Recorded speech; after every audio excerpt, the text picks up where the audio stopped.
حکمت کی باتیں سیکھیے، تفسیر قرآن جان کر۔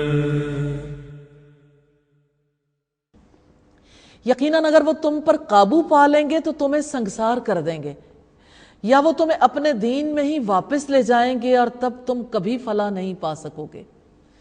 اصحاب کہف کو اس وجہ سے بھی ڈر تھا کہ حکمرانوں کے نزدیک وہ رواجی دین سے نکل چکے تھے، اس لیے وہ عقیدے کی تبدیلی پر فتنے میں ڈال سکتے تھے، اور اسی طرح ہم نے ان پر لوگوں کو مطلع کر دیا تاکہ لوگ جان لیں کہ بے شک اللہ کا وعدہ سچا ہے۔ یہ وہ بات ہے جو اصحاب کہف کے اٹھانے کے توسط سے اللہ تعالیٰ دوسروں کو سکھانا چاہتے تھے کہ اللہ کا وعدہ سچا ہے اور بے شک قیامت کے آنے میں کوئی شک نہیں۔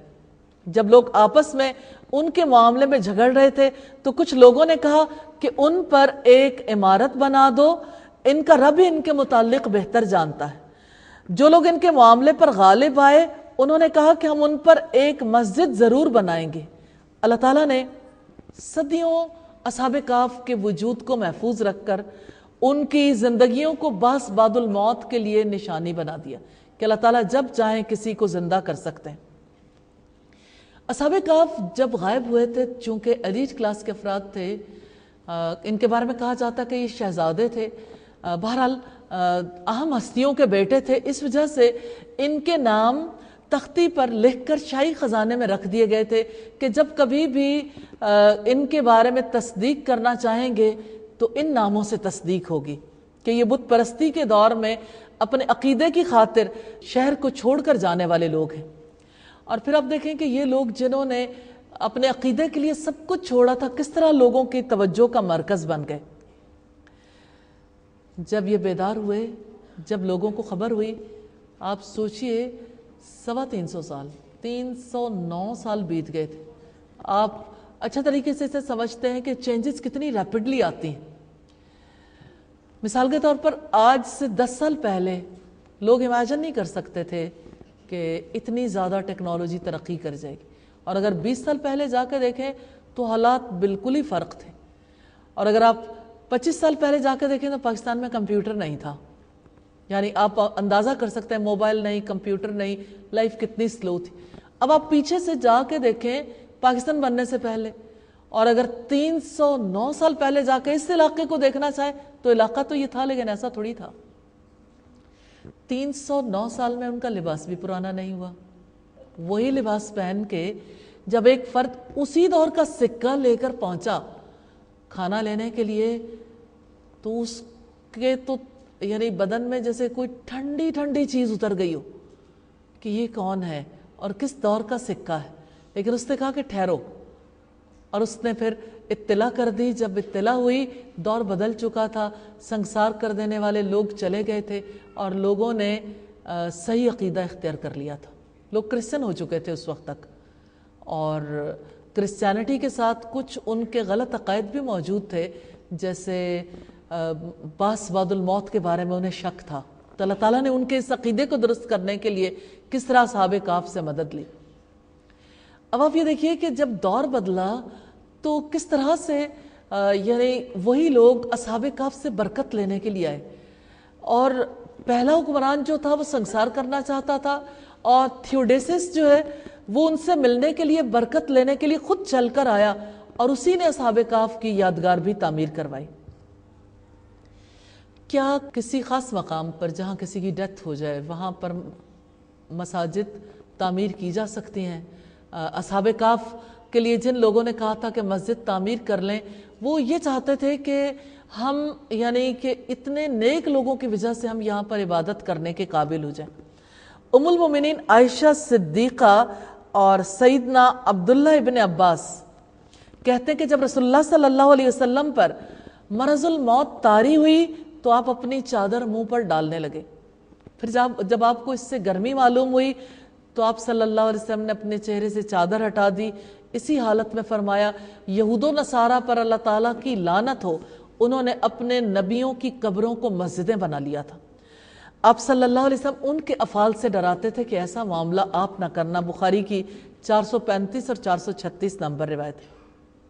سیدہ عائشہ بیان کرتی ہیں کہ اگر یہ خدشہ نہ ہوتا کہ لوگ آپ صلی اللہ علیہ وسلم کی قبر کو سجدہ گاہ بنا لیں گے تو آپ کی قبر کھلی رکھی جاتی، یعنی ہر کوئی آپ صلی اللہ علیہ وسلم کا دیدار کر سکتا، کہ آپ صلی اللہ علیہ وسلم کی قبر کو ہم کھلا کر دیتے۔ بخاری کی روایت ہے۔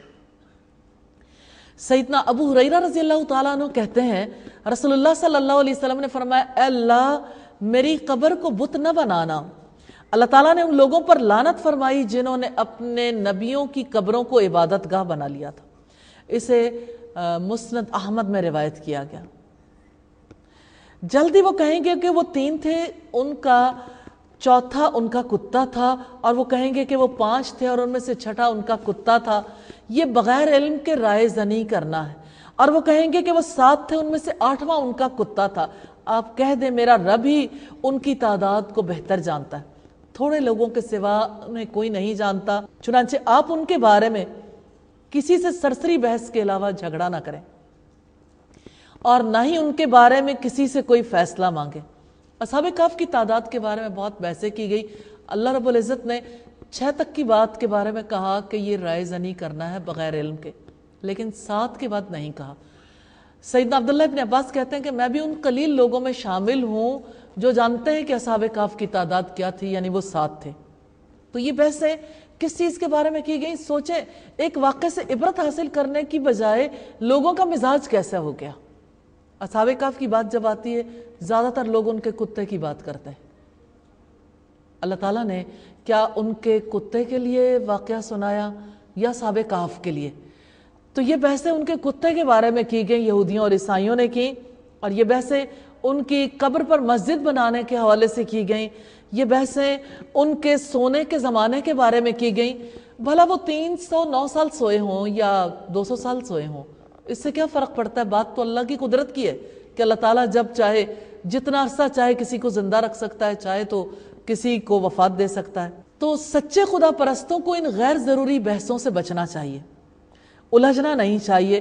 اگر کوئی بحثیں کرے تو ان سے حکمت سے الگ ہو جانا چاہیے۔ سچے خدا پرستوں کو اپنی قوتیں بیکار کاموں میں ضائع نہیں کرنی چاہیے۔ رکوع نمبر 16 ہے، آئیے پہلی آیت کی تلاوت سنتے ہیں۔ وَلَا تَقُولَنَّ لِشَيْءٍ إِنِّي فَاعِلٌ ذَلِكَ غَدًا إِلَّا أَن يَشَاءَ اللَّهُ وَاذْكُرْ رَبَّكَ إِذَا نَسِيتَ وَقُلْ عَسَىٰ أَن يَهْدِيَنِ رَبِّي لِأَقْرَبَ مِنْ هَٰذَا رَشَدًا۔ اور آپ کسی چیز کے بارے میں یہ مت کہیں یقیناً میں یہ کام کل کرنے والا۔ یہ بات اس موقع پر کہی گئی جب قریش نے رسول اللہ صلی اللہ علیہ وسلم سے اصحاب کہف، ذوالقرنین اور روح کے بارے میں سوال کیا تھا۔ آپ صلی اللہ علیہ وسلم نے فرمایا کہ کل بتاؤں گا، اور 15 دن تک وحی نازل نہیں ہوئی۔ 15 دن آپ نے کتنی تکلیف میں گزارے ہوں گے، اس کا اندازہ آج بھی کیا جا سکتا ہے کہ کفار نے کتنی پھپتیاں کسی ہوں گی، کس طرح سے آپ صلی اللہ علیہ وسلم کو جھوٹا ثابت کرنے کی کوشش کی ہوگی۔ پھر 15 دن کے بعد جب وحی نازل ہوئی تو اللہ رب العزت نے ادب سکھایا کہ آپ جب کسی کام کا ارادہ کرو تو اس موقع پر یہ نہ کہو کہ میں یہ کام کل کرنے والا ہوں، کیونکہ اللہ کی چاہت کے بغیر نہیں ہوتا، اللہ کی مشیت کے بغیر نہیں ہوتا۔ تو انشاءاللہ کہنے کا ادب اللہ رب العزت نے سکھایا، مگر انشاءاللہ کہا کریں، اور جب آپ بھول جائیں تو اپنے رب کو یاد کریں اور آپ کہہ دیں کہ امید ہے میرا رب مجھے بھلائی کی اس سے زیادہ قریب راہ دکھا دے گا۔ رب کو یاد کرنے کا مطلب ہے اس کی حمد اور اس کی تسبیح بیان کرنا، استغفار کرنا۔ یہاں خاص مطلب ہے کہ اگر کوئی انشاءاللہ کہنا بھول جائے، جب یاد آ جائے اس وقت انشاءاللہ کہہ دینا چاہیے۔ ابو زرین سے روایت ہے کہ رسول اللہ صلی اللہ علیہ وسلم نے فرمایا، کیا میں تمہیں اس امر کی اساس نہ بتاؤں، یعنی اپنے اس کام کی بنیاد نہ بتاؤں جس کے باعث تو دنیا اور آخرت کی بھلائی پائے گا؟ اہل ذکر کی مجالس کو لازم جانو، اور جس وقت تنہا بیٹھو تو حسب طاقت اپنے زبان کو اللہ کے ذکر سے متحرک رکھو، اللہ کی وجہ سے محبت رکھو اور اللہ کی وجہ سے بغض رکھو۔ مشکات کی روایت ہے اور باب ہے الحب فی اللہ، عبداللہ ابن عمر کہتے ہیں رسول اللہ صلی اللہ علیہ وسلم نے فرمایا لِكُلِّ شَيْءٍ سَقَالَةٌ، ہر چیز کی کوئی نہ کوئی صفائی ستھرائی کرنے والی چیز ہے، اور دلوں کی صفائی کرنے والا اللہ کا ذکر ہے، اور کوئی چیز اللہ کے عذاب سے بچانے والی اللہ کا ذکر سے بڑھ کر نہیں ہے۔ مشکات کی کتاب الدعوات کی روایت ہے۔ اور وہ لوگ اپنے غار میں 300 سال رہے اور انہوں نے 9 سال کا اضافہ کیا۔ اصحاب کہف 309 سال رہے۔ آپ کہہ دیں اللہ تعالیٰ ہی بہتر جانتا ہے کہ وہ کتنا عرصہ رہے، یعنی اگرچہ اللہ تعالیٰ نے کلیئرلی بتایا ہے لیکن ہر جگہ یہ ادب سکھایا ہے کہ اپنے علم کو اللہ کے علم کے سپرد کرو۔ اپنے علم کو اللہ کے علم کے سپرد کرو گے تو اس کی وجہ سے آپ تکلیف سے بچ جاؤ گے، اور دوسری بات یہ کہ اس کا اجر بھی پاؤ گے، کیونکہ اصل حقیقت کو تو اللہ تعالیٰ ہی جانتا ہے۔ آپ کہتے ہیں اللہ تعالیٰ ہی بہتر جانتا ہے کہ وہ جتنا عرصہ رہے، آسمانوں اور زمین کی پوشیدہ باتیں اسی کو معلوم ہے، کس قدر وہ دیکھنے والا ہے اور کس قدر وہ سننے والا ہے۔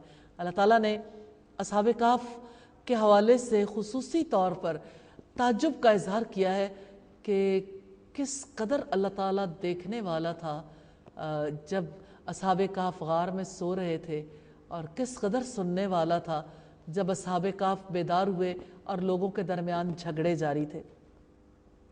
اللہ تعالیٰ کے سوا ان کا کوئی مددگار نہیں، اور نہ ہی اللہ تعالیٰ کسی کو اپنی حکومت میں شریک کرتا ہے۔ اور آپ کے رب کی کتاب میں سے جو آپ کو وحی کی گئی ہے اس کو آپ پڑھ کر سنا دیں، اس کی باتیں بدلنے والا کوئی نہیں۔ الحمدللہ ہم بھی اللہ کے اسی حکم کے مطابق اللہ کی کتاب کو پڑھ کر سناتے ہیں الحمدللہ، اور اس کے سوا آپ کبھی کوئی جائے پناہ نہیں پائیں گے۔ یہ یقین کی بات ہے۔ اس یقین کے ساتھ اس دنیا میں بڑی سے بڑی آزمائش سے گزرنا بھی آسان ہو جاتا ہے کہ اللہ جب کوئی پناہ نہیں دیتا تو کوئی اور پناہ نہیں دے سکتا۔ اللہ کے سوا کوئی جائے پناہ نہیں پائیں گے۔ اس آیت کریمہ میں نبی صلی اللہ علیہ وسلم کو تلاوت کرنے کا حکم دیا گیا، اور اس سے مراد ہے کہ اس کتاب میں موجود جو اللہ تعالیٰ کے احکامات ہیں اور جن چیزوں سے اللہ تعالیٰ نے روکا ہے، آپ اس کتاب کے حلال و حرام کے پابند رہیں، ورنہ آپ بھی ہلاک ہونے والوں میں شامل ہو جائیں گے۔ ابن جریر نے اس آیت کی تفسیر میں یہ کہا کہ اے محمد، اگر آپ نے لوگوں کو قرآن نہ سنایا تو اللہ کے مقابلے میں تمہارے لیے کوئی جائے پناہ نہیں ہے۔ اللہ کے مقابلے میں کوئی جائے پناہ نہیں۔ اگر اس کتاب کو نہ پکڑا مضبوطی سے، اور اگر اس کتاب کو یاد نہ رکھا، اور اگر اس کتاب کے پیغام کو نہ پہنچایا، اس کا مطلب یہ بھی لیا گیا ہے کہ اگر اس قرآن کو بیان کرنے سے گریز کرو گے یا اس میں کوئی تبدیلی پاؤ گے تو اللہ سے بچانے والا کوئی نہیں۔ یہ خطاب امت سے بھی ہے۔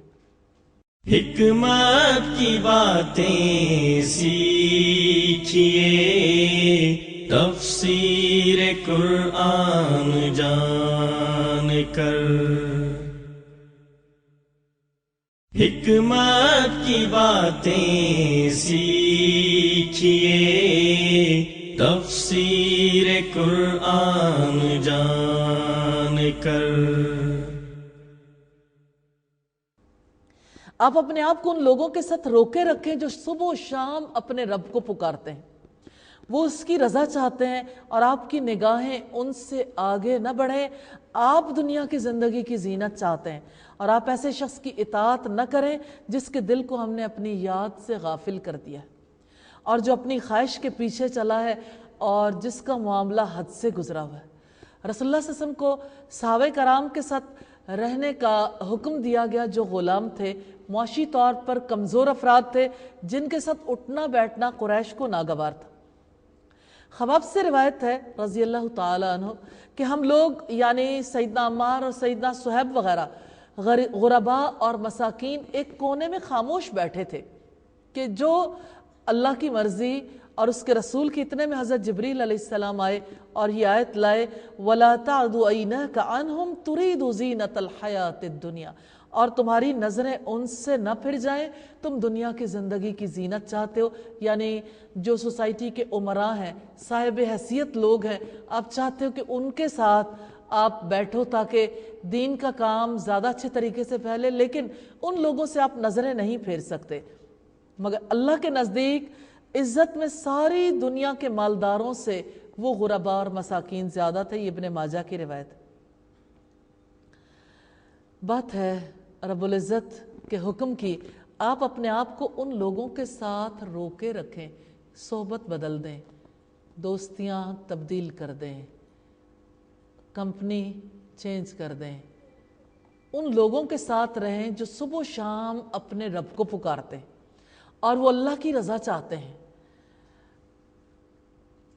آپ دیکھیں کہ اتنی بڑی بات ہے کہ آپ ایسے لوگوں کے ساتھ رہنے کے لیے اپنے آپ کو پابند کریں. یہ حکم اللہ کے رسول کے لیے. اب آپ یہ دیکھیے کہ باقی لوگوں کا معاملہ اس سے کتنا زیادہ شدید ہے, کیونکہ کمپنی اثر انداز ہوتی ہے. نبی صلی اللہ علیہ وسلم نے فرمایا دوستی کی مثال دیتے ہوئے کہ اچھی دوستی کی مثال عطر فروش جیسی ہے, کہ اگر کوئی عطر فروش کے پاس بیٹھتا ہے, اس سے خوشبو خریدتا نہیں, وہ تحفے میں بھی نہیں دیتا, لیکن اس کے پاس بیٹھنے کی وجہ سے خوشبو آتی ہے. اور بری دوستی کی مثال بھٹی جھونکنے والے کی طرح ہے کہ کوئی اس سے نہ دھواں چاہتا ہے کہ لباس کالا ہو جائے, نہ چنگاری چاہتا ہے کہ چنگاری جلا کے راکھ کر دے لباس کو, لیکن جب کوئی بھٹی جھونکنے والے کے پاس بیٹھے گا تو دھواں بھی لباس سیاہ کرے گا اور چنگاری لباس کو جلائے گی بھی. تو یہ اچھی اور بری دوستی کی مثال ہے. اور قیامت کے دن کے منظر کو رب العزت نے سامنے رکھا 19ویں پارے کے آغاز میں, کہ اس وقت انسان اپنے رب کے سامنے فریاد کرے گا اور کہے گا افسوس اور حسرت کے ساتھ, لیتنی لم اتخذ فلانا خلیلا, ہائے میری بربادی, یا ویلتا, ہائے میری بربادی, کاش میں نے فلاں شخص کو اپنا دوست نہ بنایا ہوتا. لقد اضلنی, بلا شبہ اس نے یقیناً مجھے گمراہ کر دیا اللہ کی یاد سے, یعنی وہ مجھے اللہ کی یاد کے اللہ کے قریب نہیں ہونے دیتا تھا. تو یہاں نبی صلی اللہ علیہ وسلم سے یہ کہا گیا کہ جو صبح و شام اپنے رب سے دعائیں کرتے ہیں, آپ انہی کے ساتھ رہیں گے, آپ کا تعلق انہی کے ساتھ رہے گا. نبی صلی اللہ علیہ وسلم نے فرمایا اللہ تعالیٰ کے کچھ فرشتے ایسے ہیں جو ذکر کی مجلسوں کو تلاش کرتے رہتے ہیں, یعنی اس مجلس میں بیٹھنے والوں کو بھی جب مجلس مل جاتی ہے تو دوسروں کو بھی کہتے ہیں آ جاؤ آ جاؤ. پھر جب سب اکٹھے ہو جاتے ہیں تو اکٹھے ہونے پر صورتحال بدل جاتی ہے, کیونکہ جگہ ختم ہو جاتی ہے, مجلس میں جگہ نہیں رہتی.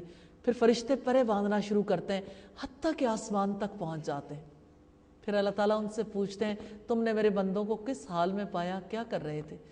تو فرشتے جواب دیتے ہیں وہ آپ کو یاد کر رہے تھے. تو اللہ تعالیٰ پوچھتے ہیں انہوں نے مجھے دیکھا ہے؟ فرشتے جواب دیتے ہیں کہ انہوں نے آپ کو نہیں دیکھا.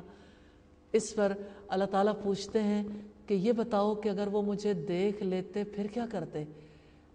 تو فرشتے جواب دیتے ہیں کہ تیری عزت کی قسم وہ تیری بہت حمد و ثنا بیان کرتے, تیری بڑائی بیان کرتے, دل کی رغبت کے ساتھ تجھے یاد کرتے. تو اللہ تعالیٰ سوال کرتے ہیں کہ یہ بتاؤ کہ مجھ سے کس چیز کا سوال کرتے ہیں؟ فرشتے جواب دیتے ہیں تیری جنت کا سوال کرتے ہیں. اللہ تعالیٰ پوچھتے ہیں انہوں نے جنت دیکھی ہے؟ فرشتے جواب دیتے ہیں نہیں دیکھی. اس پر اللہ تعالیٰ پوچھتے ہیں یہ بتاؤ کہ اگر وہ جنت دیکھ لیتے پھر کیا کرتے؟ اس پر فرشتے کہتے ہیں کہ وہ اور زیادہ شوق اور رغبت کے ساتھ جنت کا سوال کرتے. پھر اللہ تعالیٰ پوچھتے ہیں کہ یہ بتاؤ کہ مجھ سے کس چیز کی پناہ چاہتے ہیں؟ تو فرشتے جواب دیتے ہیں کہ تجھ سے تیری آگ کی, تیری جہنم کی پناہ چاہتے ہیں. اس پر اللہ تعالیٰ ان سے پوچھتے ہیں کہ کیا انہوں نے جہنم دیکھی ہے؟ تو فرشتے جواب دیتے ہیں کہ انہوں نے جہنم نہیں دیکھی. تو اللہ تعالیٰ فرماتے ہیں اگر وہ جہنم دیکھ لیتے پھر کیا کرتے؟ تو فرشتے کہتے ہیں کہ وہ اور زیادہ عاجزی سے, خشوع سے گڑ گڑا کر تیری جہنم سے تیری پناہ مانگتے. پھر اللہ تعالیٰ فرماتے ہیں کہ ذکر کی مجلس میں, یعنی یہ اچھے ساتھی ہیں, اچھے دوست ہیں اور اللہ کو یاد کرتے ہیں, اس ذکر کی مجلس میں بیٹھنے والے جو بھی دعا کرتے ہیں ان کی ساری دعائیں پوری کر دو. سبحان اللہ. تو اس پر فرشتے کہتے ہیں کہ اے ہمارے رب, ان میں ایک شخص ایسا بھی تھا جو تجھے یاد کرنے نہیں آیا تھا, یوں ہی ان کی مجلس میں آ کے بیٹھ گیا, اس کے ساتھ کیا معاملہ کریں؟ تو اللہ تعالیٰ فرماتے ہیں کہ اس کو بھی وہ سب کچھ عطا کر دو کہ ان جیسے لوگوں کے ہم نشینوں, یعنی ان کی مجلس میں آ کے بیٹھنے والوں کو بھی محروم نہیں رکھا جائے گا. سبحان اللہ. تو یہ اچھی دوستی اور اچھے مقصد کے لیے بیٹھنے کی بات ہے, اچھی مجالس کی بات ہے. اس وجہ سے نبی صلی اللہ علیہ وسلم کو یہ حکم دیا گیا کہ آپ اپنے آپ کو ان لوگوں کے ساتھ بیٹھنے کا پابند کریں جو اپنے رب کو یاد کرتے ہیں صبح و شام، اور آپ کہہ دیں تمہارے رب کی جناب سے یہی حق ہے، پھر جو چاہے سو وہ ایمان لے آئے اور جو چاہے سو وہ کفر کرے، یقیناً ہم نے ظالموں کے لیے ایسی آگ تیار کر رکھی ہے جس کی لپٹیں انہیں گھیرے میں لے چکی ہیں، اور اگر وہ پانی مانگیں گے تو انہیں پگھلے ہوئے تانبے جیسا پانی دیا جائے گا، استغفر اللہ، جو چہروں کو بھون ڈالے گا، بڑا ہی برا مشروب ہے اور بہت ہی بری آرام گاہ ہے۔ اللہ تعالیٰ نے برے انجام کا تذکرہ کر کے سمجھایا ہے کہ دیکھو زندگی ہے، بار بار نہیں ملے گی، احتیاط سے زندگی کے بارے میں فیصلے کرنا، کہیں ہمیشہ کا عذاب نہ مول لے لینا۔ بے شک جو لوگ ایمان لائے اور جنہوں نے نیکیاں کی ہیں، یقیناً ہم ایسے لوگوں کا اجر ضائع نہیں کرتے جو اچھے کام کریں۔ جو لوگ تکبر، مصلحت پسندی اور ظاہر پرستی سے دور ہو جاتے ہیں، ان کے سامنے جب حق آتا ہے تو وہ پہچان لیتے ہیں۔ یہ حجاب ہے نا، پردے ہیں جو انسان کی عقل پر پڑ جاتے ہیں۔ تکبر کا پردہ بہت گہرا پردہ ہوتا ہے، اس کی وجہ سے انسان کو کبھی حق دکھتا ہی نہیں، اور مصلحت پسندی کا پردہ جو ہے، یہ پردہ بھی ایسا ہے کہ اس کے پار سے حق جھلکتا بھی نہیں ہے۔ کیونکہ دیکھیں آپ دنیا میں کتنے کام ہیں جو لوگ مصلحت پسندی کے تحت کرتے ہیں، تو جس کی سوچ مصلحت سے آگے نہیں جاتی وہ حق کو نہیں پہچان پاتا۔ پھر فرمایا یہی لوگ ہیں جن کے لیے ابدی جنتیں ہیں جن کے نیچے سے نہریں بہتی ہیں، وہاں انہیں سونے کے کنگن پہنائے جائیں گے اور وہ باریک اور دبیز ریشم کے سبز کپڑے پہنیں گے، اس میں تختوں پر ٹیک لگائے بیٹھے ہوں گے، اچھا بدلہ ہے اور اچھی آرام گاہ ہے۔ سیدنا انس بن مالک بیان کرتے ہیں کہ رسول اللہ نے فرمایا اللہ کے راستے میں ایک صبح یا ایک شام نکلنا دنیا و ما فیہا سے بہتر ہے، اور تم میں سے کسی کے لیے جنت میں ایک ہاتھ جگہ یا ایک کوڑا رکھنے کے برابر جگہ دنیا و ما فیہا سے بہتر ہے۔ اگر جنت کی کوئی عورت زمین پر جھانک لے تو زمین اور آسمان کے درمیان کا حصہ روشن ہو جائے، یعنی سورج کے بغیر صرف جنتی عورت کی ایک جھلک سے، اور خوشبو سے بھر جائے، اور اس کے سر کا دوپٹہ دنیا و ما فیہا سے بہتر ہے۔ سبحان اللہ، بخاری کی 2796 نمبر روایت ہے۔ ابھی تک ہم نے جو دیکھا، ہم نے دیکھا عقیدے کی وجہ سے کس طرح سے اصحاب کہف پر آزمائش آئی اور وہ کیسے آزمائش میں پورے اترے۔ اللہ تعالیٰ نے جب انہیں نیند سے بیدار کیا، نیند سے بیدار ہونے کے بعد کھانا طلب کرنے کے لیے گئے اور کھانا تو نہیں پایا، لیکن ان لوگوں نے اصحاب کہف کو پا لیا، وہ ان کے ارد گرد اکٹھے ہو گئے، ان سے برکت طلب کرنے لگے، اور اللہ تعالیٰ نے انہیں حکم دیا، وہ ساتوں لیٹے اور وفات پا گئے۔ ان کی ہستیوں کی وجہ سے لوگوں کے دلوں پر اتنا اثر تھا کہ انہوں نے کہا کہ ہم ان پر مسجد بنا لیں۔ یعنی آپ یہ دیکھیں کہ ایک بار اللہ تعالیٰ کسی کو سچے عقیدے کو اس پر پختہ یقین عطا کرتا ہے تو بعد میں آنے والے پھر کس طرح سے خرافات کا شکار ہونے لگ جاتے ہیں، اگرچہ وہ دین ہی کے نام پر وہ کام کرنا چاہتے ہیں۔ تو یہ عقیدے کی آزمائش تھی جس میں اصحاب کہف پورے اترے تو اللہ تعالیٰ نے ان کے معاملے کو کتنا سیدھا کر دیا، اللہ تعالیٰ نے ان کے دلوں کو کیسے باندھ دیا، انہوں نے گھر بار چھوڑا، سب کچھ اللہ کی خاطر چھوڑ کر اللہ سے اجر بھی لے لیا، محفوظ بھی رہ گئے، دنیا والوں کے لیے مثال بھی بن گئے۔ اللہ تعالیٰ نے کس طرح سے ان کے اجر کا سلسلہ 309 سالوں تک مزید پھیلا دیا، یعنی ان کی زندگی میں اتنے اور سال شامل ہو گئے ان کی وفات سے پہلے کے جو سال تھے، کیونکہ وہ نیند کا عرصہ جو انہوں نے گزارا ہے یقین کا عرصہ تھا، اللہ کی ذات پر یقین کا، اللہ تعالیٰ کے ساتھ تعلق کا، تو اللہ تعالیٰ نے کیسے ان کے لیے اجر کا سامان کر دیا۔ آئیے تلاوت سنتے ہیں رکوع نمبر 17 کی۔ واضرب لهم مثل الرجلين جعلنا لأحدهما جنتين من أعناب وحففناهما بنخل وجعلنا بينهما زرعا۔ اور آپ انہیں دو آدمیوں کی مثال بیان کر دیں، یہ دوسرا واقعہ ہے، ٹرائل آف ویلتھ، مال کی آزمائش ہے۔ دو آدمی ہیں، جانتے نہیں کہ ہماری آزمائش ہونے والی ہے، لیکن ان کے پاس وہ سب کچھ موجود ہے جس کی وجہ سے انہیں آزمایا جا سکتا ہے، اور آپ انہیں دو آدمیوں کی مثال بیان کر دیں، ان دونوں میں سے ایک کو ہم نے انگوروں کے 2 باغ دیے اور ان دونوں کو ہم نے کھجور کے درختوں سے گھیر دیا، اور ہم نے ان دونوں کے درمیان کھیتیاں بنائی۔ یعنی باغات ایسے تھے کہ کھجوروں کے درخت ہیں، آپ کو پتہ ہے کھجور کا پھل بہت اوپر جا کے لگتا ہے، ان درختوں کو انگوروں سے ڈھانپ دیا، انگوروں کی بیل آپ کو پتہ ہے اوپر چھجوں پہ چڑھائی جاتی ہے، تو کھجور کے درختوں کے بیچ میں انگوروں کی بیلوں کے چھجے تھے، یعنی کھجوروں کا پھل اور انگوروں کا پھل 2 طرح کے پھل ہو گئے نا۔ اچھا، ان کے درمیان کھیتیاں بھی تھیں، یعنی جو زمین باقی بچی ہے اس کے اوپر بھی کچھ اگ رہا ہے، تو 3 فصلیں ایک ہی زمین سے۔ تو اللہ تعالیٰ نے یہ قصہ اس لیے سنایا ہے تاکہ یہ واضح کر دیا جائے کہ دنیا کی آخرت کے مقابلے میں کیا حیثیت ہے۔ باغ والے بنی اسرائیل کے 2 افراد تھے یا اہل مکہ کے، ان میں سے ایک مومن تھا اور ایک کافر۔ تو انگوروں کے 2 باغ تھے، ان کے گرد کھجور کے درختوں کا احاطہ تھا، دونوں کے درمیان کھیتی تھی، دونوں خوب پھل لائے، دونوں باغ اپنا پورا پھل لائے، اس میں کوئی کمی نہیں کی، اور ہم نے دونوں باغوں کے درمیان ایک نہر جاری کر دی تھی۔ کیا منظر ہے، باغ، خوبصورت باغ۔ ہمارے یہاں نارملی ایسے باغات نہیں ہوتے کیونکہ کھجوروں کا سلسلہ اس علاقے میں نہیں ہے، لیکن جہاں کھجوریں اور انگور ہوں، کھجور اور انگور بذات خود کمپیریزن کریں تو اتنے مختلف قسم کے پھل ہیں، ایک اتنا نازک ہے کہ ہاتھ بھی لگاؤ تو اس کے آنسو بہہ نکلیں انگور کے، انگور کتنی جلدی خراب ہو جاتا ہے نا، اور دوسرا اتنا پختہ ہے کہ کئی مہینے تک وہ بالکل ٹھیک ٹھاک رہتی ہے کھجور، یعنی طویل عرصے تک ٹھیک رہتی ہے۔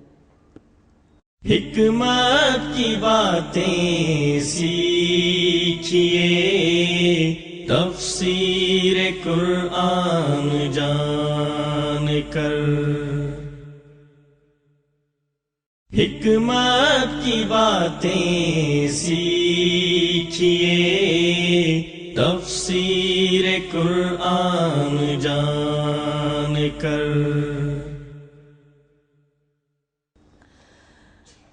تو اس کا پھل بہت ہوا، تو اس نے اپنے ساتھی سے کہا اور وہ اس سے باتیں کر رہا تھا۔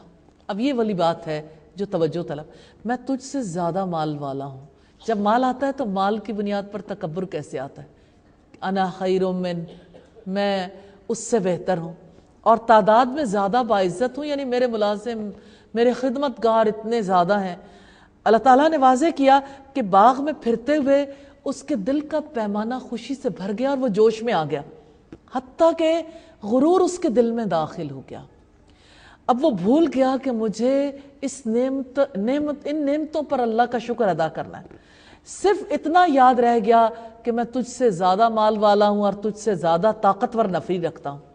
سیدنا ابو ہریرہ رضی اللہ تعالیٰ عنہ نے بیان کیا کہ نبی صلی اللہ علیہ وسلم نے فرمایا، اشرفی کا بندہ، روپے کا بندہ، چادر کا بندہ، کمبل کا بندہ ہلاک ہوا کہ اگر اسے کچھ دے دیا جائے تب تو وہ خوش ہو جاتا ہے، اور اگر انہیں نہ دیا جائے تو ناراض ہو جاتا ہے۔ صحیح بخاری کی 2886 نمبر روایت۔ یعنی دنیا کا مال جب ملے تو اس مال کا بندہ نہیں بن جانا چاہیے، اس مال کا غلام نہیں بن جانا چاہیے کہ مال میں عزت تلاش کریں، مال کی وجہ سے لوگوں کے تعلقات بنائیں، اس مال کی وجہ سے اپنے آپ کو بہتر خیال کریں۔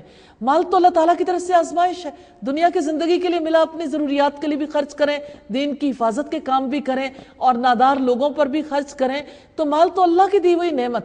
اور اگر دیکھا جائے تو مال کو اللہ تعالیٰ نے تقسیم کیا نا اس اعتبار سے کہ دنیا میں کچھ لوگوں کو اللہ تعالیٰ مال زیادہ دیتا ہے تاکہ جن کو کم دیتا ہے ان کی کمی کو ان کے توسط سے پورا کیا جائے اور ان کی آزمائش کر لی جائے۔ تو یہ اللہ تعالیٰ کی طرف سے آزمائش تھی۔ لیکن پھر کیا ہوا، اور وہ اپنے باغ میں داخل ہوا جبکہ وہ اپنے نفس پر ظلم کرنے والا تھا۔ اس نے کہا میں نہیں سمجھتا کہ یہ کبھی بھی برباد ہوگا۔ استغفر اللہ، یعنی باغ کے مالک نے تکبر کیا اور اپنے باغ پر بہت زیادہ اترایا کہ اتنا میں نے اچھے طریقے سے باغ کو سرو کیا اور اب اس کی اتنی بہترین صورتحال ہے جس کی وجہ سے مجھے نہیں محسوس ہوتا کہ یہ کبھی برباد ہوگا۔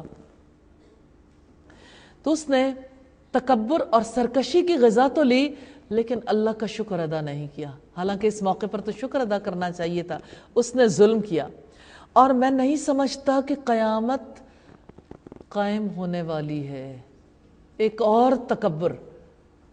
اور یقیناً اگر میں اپنے رب کی طرف لوٹا بھی دیا گیا تو یقیناً میں ضرور اس سے بہتر لوٹنے کی جگہ پاؤں گا.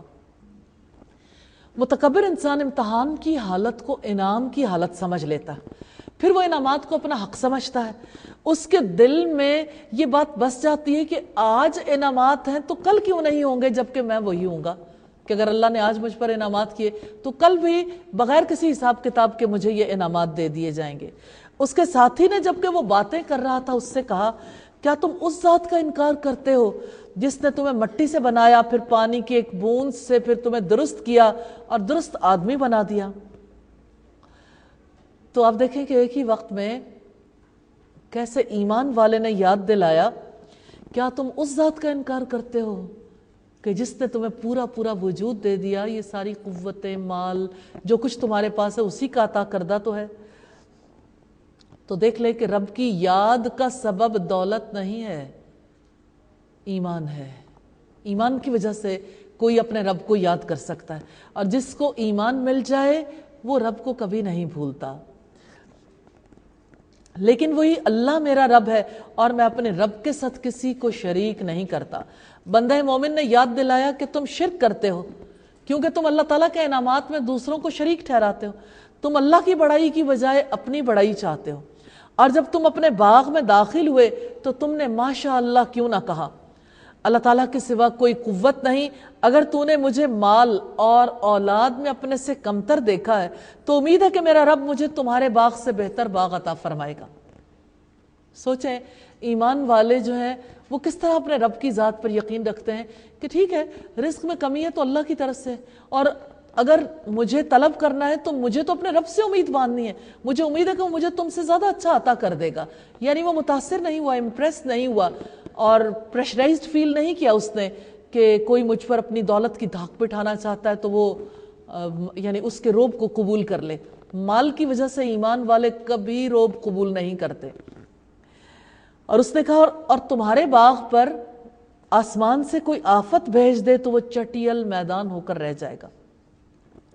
اس موقع پر مومن نے اپنے ساتھی کو باغ پر آسمان سے آنے والی آفت سے اس لیے ڈرایا کہ انسانی زندگی میں حادثات پیش آتے رہتے ہیں اور کوئی ایسی چیز نہیں ہے جس پر انسان کا ذاتی قبضہ ہو.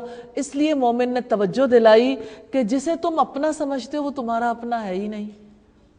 جیسے نبی صلی اللہ علیہ وسلم نے فرمایا ابن آدم کہتا ہے میرا مال میرا مال، حالانکہ اس کے مال میں سے اس کا حصہ اتنا ہے جتنا اس نے کھایا، کھا کے ختم کر دیا، پہنا پہن کر پرانا کر دیا اور صدقہ کیا اور بچا لیا. یعنی بچے گا تو وہی جو اس نے صدقہ کیا اور آخرت کے لیے بچا لیا.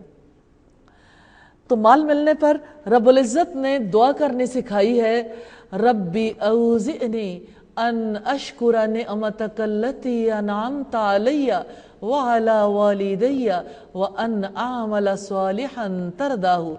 اے میرے رب مجھے قابو میں رکھ، مجھے توفیق دے کہ میں تیری نعمت کا شکر ادا کروں جو تو نے مجھ پر اور میرے والدین پر کیا، اور میں ایسا نیک عمل کروں جو آپ کو پسند آ جائے.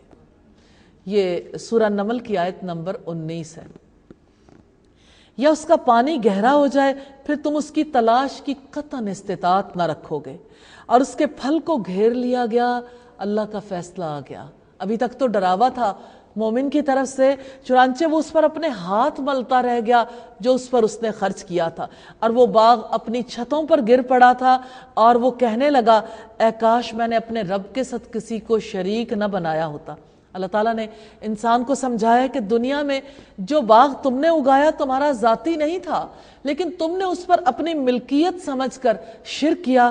اللہ تعالیٰ نے ہاتھ ملنے کے منظر سے شرک کی نفی کی ہے کہ دیکھ لو کسی کے ہاتھ میں کچھ نہیں ہے، صرف اللہ ہی ہر چیز کا مالک ہے. کیا اسی دن تمہیں یاد آئے گا جب کچھ بھی تمہارے ہاتھ میں نہیں رہے گا؟ یعنی اس سے پہلے کہ تم اپنی زندگی پر، اپنی قوتوں پر، اپنے مال پر ہاتھ ملتے رہ جاؤ، اس سے پہلے آج کے دن اپنے رب کی قدرتوں کا اعتراف کر لو. اللہ تعالیٰ نے سمجھایا کہ اللہ تعالیٰ واحد ہے، قادر مطلق ہے، قوتوں والا ہے، اور اس کا کوئی مددگار نہیں، اور اس کے پاس کوئی جتھا نہ تھا جو اللہ تعالیٰ کے سوا اس کی مدد کرتا، اور نہ ہی وہ خود بچنے والا ہوا. انسان کی زندگی میں آنے والے حادثات اس کو یقین دہانی کرواتے ہیں کہ قابلیت اور تدبیر اللہ کے آگے کام نہیں آ سکتی. وہاں ہر طرح کی مدد اللہ تعالیٰ ہی کی ہے. جو برحق ہے وہی بہترین ہے، ثواب دینے والا اور بہترین انجام والا ہے. رکوع نمبر 18 ہے. آئیے تلاوت سنتے ہیں پہلی آیت کی. واضرب لهم مثل الحياة الدنيا كماء أنزلناه من السماء فاختلط به نبات الأرض فأصبح هشيما تذروه الرياح وكان الله على كل شيء مقتدرا. اور آپ انہیں دنیا کی زندگی کی مثال بیان کریں جیسا کہ پانی جسے ہم نے آسمان سے نازل کیا، پھر اس سے زمین کی نباتات خوب گھنی ہو گئیں، پھر وہ چورا ہو گئیں جسے ہوائیں اڑائے پھرتی ہیں. اور اللہ تعالیٰ ہمیشہ سے ہر چیز پر پوری قدرت رکھنے والا ہے.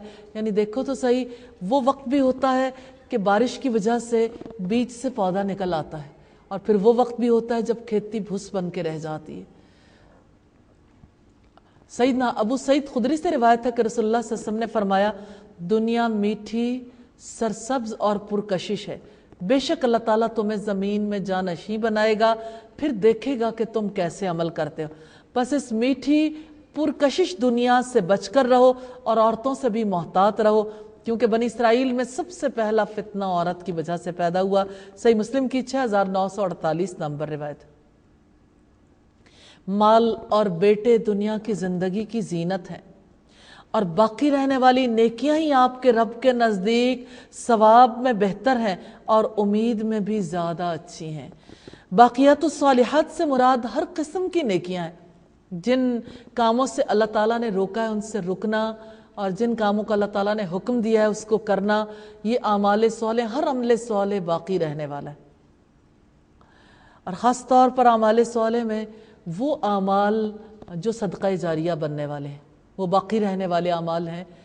جیسے رسول اللہ صلی اللہ علیہ وسلم کی حدیث سے پتہ چلتا ہے. تو باقیات الصالحات میں 5 نمازیں بھی آتی ہیں، سے سعید بن جبیر کا قول ہے. اور جس دن ہم پہاڑوں کو چلائیں گے اور آپ زمین کو بالکل صاف میدان دیکھیں گے، اور ہم ان سب کو جمع کریں گے، چنانچہ ہم ان میں سے کسی کو نہیں چھوڑیں گے. سیدہ عائشہ نے بیان کیا کہ رسول اللہ صلی اللہ علیہ وسلم نے فرمایا، تم ننگے پاؤں ننگے بدن بغیر ختنے کے اٹھائے جاؤ گے. سیدہ عائشہ فرماتی ہیں، اس پر میں نے پوچھا، اللہ کے رسول، تو کیا مرد عورتیں ایک دوسرے کو دیکھتے ہوں گے؟ آپ نے فرمایا کہ معاملہ اس سے زیادہ سخت ہوگا، اس کا کوئی خیال بھی نہیں کر سکے گا. یعنی کسی کو اس طرف توجہ بھی نہیں ہوگی. صحیح بخاری کی 6527 نمبر روایت. اور وہ سب آپ کے رب کے حضور صف در صف پیش کیے جائیں. بلا شبہ تم ہمارے پاس یقیناً ویسے ہی آ گئے ہو جیسے ہم نے تمہیں پہلی بار پیدا کیا تھا، بلکہ تم نے تو یہ سمجھا تھا کہ ہم تمہارے لیے کبھی کوئی وعدے کا وقت مقرر نہیں کریں گے. حشر کے میدان میں انسانوں کو صف بستہ اللہ کے حضور پیش کیا جائے گا. کوئی شخص غیر حاضر نہیں ہوگا، اگلے پچھلے سب حاضر کر دیے جائیں گے. اللہ تعالیٰ نے انسان کو شعوری طور پر ایسی فضا میں پہنچا دیا ہے جہاں وہ بے یار و مددگار ہے، فیصلے کا منتظر ہے اور عاجز ہے. اللہ تعالیٰ نے عاجزی کو اس لیے دکھایا، کل کی عاجزی کو، عاجز آنے کو، تاکہ آج کے دور میں رب کی طرف رجوع کر لیں. اور کتاب اعمال لا کر رکھ دی جائے گی، پس آپ مجرموں کو دیکھیں گے کہ وہ اس سے ڈرنے والے ہوں گے جو اس میں ہوگا، اور کہیں گے، ہائے ہماری کمبختی، یہ کتاب کیسی ہے جس نے چھوٹا بڑا کچھ بھی نہیں چھوڑا مگر اس کو شمار کر رکھا ہے، اور جو بھی انہوں نے کیا تھا وہ سب اس کو سامنے پائیں گے، اور آپ کا رب کسی ایک پر ظلم نہیں کرتا. سیدہ عائشہ کہتی ہیں کہ مجھے آگ یاد آئی تو میں رونے لگی. رسول اللہ نے دریافت کیا، کیوں رو رہی ہو؟ میں نے عرض کیا، مجھے آگ یاد آئی تو میں رونے لگ گئی. کیا قیامت کے روز اپنے اہل و عیال کو بھی یاد رکھیں گے یا نہیں؟ آپ نے ارشاد فرمایا، 3 جگہیں ایسی مشکل ہیں جہاں کوئی کسی کو یاد نہیں رکھے گا. میزان کے پاس، حتیٰ کہ آدمی کو پتہ چل جائے کہ اس کا وزن، عمل نامے کا وزن جو ہے ہلکا ہے یا بوجھل. نامہ اعمال کی وصولی کے موقع پر حتیٰ کہ آدمی کو معلوم ہو جائے کہ اس کا نامہ اعمال اسے دائیں ہاتھ میں دیا گیا. یا بائیں میں یا پیٹھ پیچھے سے. صراط کے پاس جب وہ جہنم کے اوپر رکھا جائے گا حتیٰ کہ آدمی اسے عبور کر لے، یعنی ہر کسی کو ان 3 مواقع پر اپنی اپنی پڑی ہوگی. ابو داؤد کی روایت ہے نوع انسان کے لیے قرآن کامل روشنی، فوز و فلاح کا راستہ قرآن رہبر بندگی، حکمت کی باتیں سیکھیے، تفسیر قرآن جان کر.